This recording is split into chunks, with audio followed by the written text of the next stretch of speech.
ವಿಧಾನಸಭಾ ಚುನಾವಣೆಯಲ್ಲಿ ಪುತ್ತೂರಿನಲ್ಲಿ ಬಿಜೆಪಿಗೆ ಬಂಡಾಯದ ಬಿಸಿ ಮುಟ್ಟಿಸಿದ ಅರುಣ್ ಪುತ್ತಿಲ ಮತ್ತೆ ಬಿಜೆಪಿ ಸೇರಬೇಕು ಎಂದರೂ ಸೇರಲು ಸಾಧ್ಯ ಆಗಿಲ್ಲ. ಹೀಗಾಗಿ ಅರುಣ್ ಪುತ್ತಿಲ ಹಾಗೂ ಅವರ ಪರಿವಾರದ ನಡೆ ಇನ್ನೂ ಕೂಡ ನಿಗೂಢವಾಗಿ ಇರುವಾಗಲೇ ಲೋಕಸಭೆ ಚುನಾವಣೆಗೆ ಬಿಜೆಪಿಗೆ ಮತ್ತೊಂದು ಬಂಡಾಯ ಎದುರಾಗಿದೆ. ಹಿಂದೂ ಜಾಗರಣ ವೇದಿಕೆಯ ಸತ್ಯಜಿತ್ ಸುರತ್ಕಲ್ ಬಿಜೆಪಿಯಿಂದ ಟಿಕೆಟ್ಗಾಗಿ ಭಾರಿ ಪ್ರಯತ್ನ ನಡೆಸ್ತಾ ಇದ್ದಾರೆ. ಹೀಗಾಗಿ ಈಗಾಗಲೇ ಜಿಲ್ಲೆಯಲ್ಲಿ ಓಡಾಡಿ ಯುವಕರನ್ನ ಸಂಘಟಿಸಿ ತನ್ನ ಶಕ್ತಿ ಪ್ರದರ್ಶನ ಕೂಡ ಮಾಡಿದ್ದಾರೆ. ನಿನ್ನೆ ಬಂಟ್ವಾಳದ ಬಂಟರ ಭವನದಲ್ಲಿ ಬೃಹತ್ ಸಮಾವೇಶ ನಡೆಸಿದ ಸತ್ಯಜಿತ್ ಸುರತ್ಕಲ್ ಬಿಜೆಪಿ ಟಿಕೆಟ್ಗಾಗಿ ಆಗ್ರಹಿಸಿದ್ದಾರೆ. ಹಿಂದುತ್ವದ ಟ್ರಂಪ್ ಕಾರ್ಡ್ ಇಟ್ಟುಕೊಂಡೇ ಸತ್ಯಜಿತ್ ಸುರತ್ಕಲ್ ಅವರು ಬಿಜೆಪಿ ಟಿಕೆಟ್ ನೀಡುವಂತೆ ಆಗ್ರಹಿಸಿದ್ದಾರೆ. ಈ ಹಿಂದೆ ಪಕ್ಷದಲ್ಲಿ ಸರಿಯಾದ ಸ್ಥಾನಮಾನ ಸಿಗದ ಕಾರಣ ಬಂಡಾಯ ಎದ್ದಿದ್ದ ಅರುಣ್ ಪುತ್ತಿಲ ಪುತ್ತೂರಿನಲ್ಲಿ ಬಿಜೆಪಿ ಸೋಲಿಗೆ ಕಾರಣ ಆಗಿದ್ರು. ಬಳಿಕ ಸಂಸದ ಸ್ಥಾನಕ್ಕೂ ಸ್ಪರ್ಧೆ ಮಾಡುವುದಾಗಿ ಎಚ್ಚರಿಕೆ ನೀಡಿ ಜಿಲ್ಲೆಯಲ್ಲಿ ಹಲವು ಕಾರ್ಯಕರ್ತರನ್ನ ಒಗ್ಗೂಡಿಸಿದ್ದಾರೆ. ಇದೀಗ ಸತ್ಯಜಿತ್ ಸುರತ್ಕಲ್ ಕೂಡ ಟಿಕೆಟ್ಗಾಗಿ ಶಕ್ತಿ ಪ್ರದರ್ಶನ ನಡೆಸ್ತಾ ಇದ್ದು ಬಿಜೆಪಿಗೆ ಎರಡೂ ಕಡೆಯ ಬಂಡಾಯ ಶಮನ ಮಾಡಬೇಕಾದ ಅನಿವಾರ್ಯತೆ ಎದುರಾಗಿದೆ. ಅದು ನಿತ್ಯ ನಿರಂತರವಾಗಿ ಸಾಗಾಟವಾಗುತ್ತಿತ್ತು.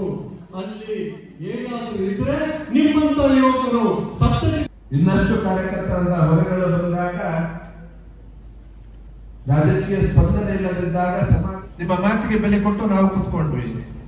ಅದೇ ಇವತ್ತು ನಾವು ಹೇಳಿದಾಗೆ ನೀವು ಕೇಳಬೇಕನ್ನೋ ಮಾತನ್ನ ಹೇಳಿದ್ರು. ನಾವು ಹೇಳಿದ ಹಾಗೆ ನೀವು ಕೇಳಬೇಕು.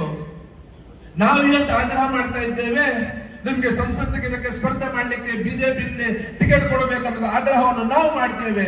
ಯಾವುದೇ ಕಾರಣಕ್ಕೆ ನೀವು ಹಿಂದೆ ಸರಿಬಾರದು, ನೀವು ಗಟ್ಟಿಯಾಗಿ ನಿಂತ್ಕೊಳ್ಳಿ, ನಿಮ್ಮನ್ನು ಕೊರತನ್ನು ಜವಾಬ್ದಾರಿ ನಮ್ದು ಅಂತ ಹೇಳಿಕೊಂಡು ಎಲ್ಲ ಕಾರ್ಯಕರ್ತರೇನು ಮಾತನ್ನ ಹೇಳಿದ್ರಿ. ಯಾವಾಗ ಈ ಸಂದೇಶ ಹೋಯ್ತು ಅದರ ಮರು ದಿವಸ ಫೋನ್ ಬರ್ತದೆ.